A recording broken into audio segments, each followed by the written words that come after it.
స్థితులన్నీ చేజారిపోయినా, ఎంతగానో శ్రమ పడినా ఫలితమే లేకున్నా, అనుకున్నవన్నీ దూరమైపోయినా మంచి రోజులొస్తాయనే నిరీక్షనే లేకున్నా, మారది తలరాతని దిగులు పడకుమా, మారాను మధురముగా మార్చును నీకై.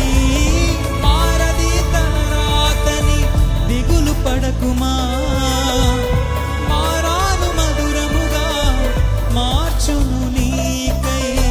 మేలులతో నిన్ను తృప్తిపరచును.